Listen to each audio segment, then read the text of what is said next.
তাহলে মেডিকেলে পড়তাম ফার্স্ট ইয়ারে যে এই হলো একটা পদ্ধতি, আর এই ধরনের আরোগ্যকারীরা থাকলে 5.5 বছর তো নষ্ট হতো না।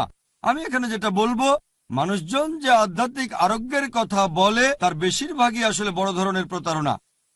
এভাবে অল্প সময়ে কেউ বেশি টাকা বানাতে যাচ্ছে। তবে তবে তবে আল্লাহ তাআলা তো আছেন মাশাআল্লাহ।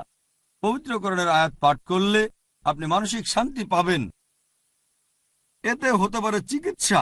এমন কিছু রোগ আছে যেটাকে বিজ্ঞান এখনো বুঝতে পারে না, বিজ্ঞান তার ব্যাখ্যা করতে পারে না, এরকম থাকতে পারে। কিন্তু এমনিতে যেটা দেখি, এ ধরনের আধ্যাত্মিক রোগ মুক্তিতে অনেক লোকজন থাকে। আমার মতে এটা একটা ফাঁকিবাজি ছাড়া আর কিছুই নয়।